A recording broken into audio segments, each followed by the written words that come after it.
What if we show him the greatest time of his life at our Christmas party tonight? This is how we save everybody's job. It's not the worst idea. Walter, do you party?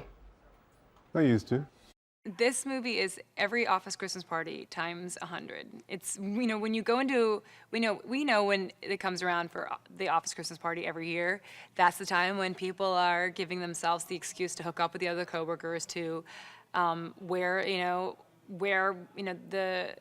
the most flashy outfits they have, and to drink, and debauchery is rampant. I think all across the country. Across the world, when there is an office Christmas party, people get excited. That's when you get to really let it all loose. This office Christmas party amps it up by 100 because our job is to land a big client.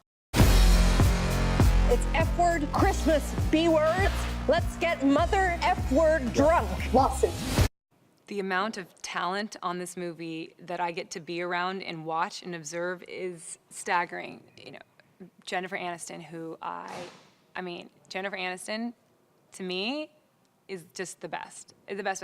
And it's so nerve-wracking when you meet somebody that you idolize, because I can tell you from personal experience, being around them, hanging out with them, at parties, they're not my friends, but like you can see them, you're around them, or on a movie set and working with them, very often you're disappointed, and it feels very tragic and sad when you meet your idols and you think, gosh, like you really suck, or you see how they're not very nice to other people. And Jennifer Aniston is actually the opposite of all of those disappointments.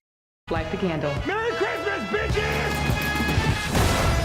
Right down the chimney, folks! Yeah! The thing about TJ is he's very similar to the TJ that we see on TV and movies.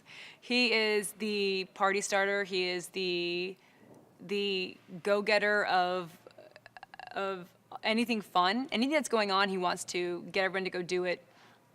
TJ is also really, he's always there to say something nice to somebody. You know, you always hear him, I can hear him saying something to, somebody who, was in the background going, hey, that was a really great way that you hit the stapler. That was a really funny way. And he's just always very sweet and present, and always trying to collaborate together. And he and I would always, we'd come up with we would always be thinking about, like, okay, what's the best way that this line is going to come off funny, and how do we help this other person's line? Like, what do we need to say here to make it work? And it was really fun to work with somebody that was so collaborative.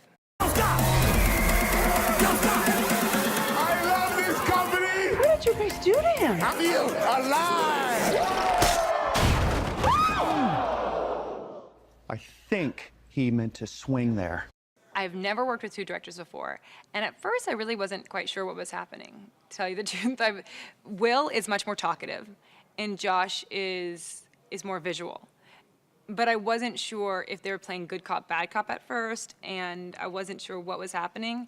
But now I see how it works so well. I mean, it's really great to have somebody else that is, in an equal position as yourself, and you can collaborate and you can toss ideas off of, and they have a shorthand, and there's no hard feelings, there's no sensitivity. They just try to make the best, and they both are really collaborative in both the dialogue and the way that the scene will look. And I actually think it's a great idea, as long as, everyone's on the same page, which, Josh and Will always are.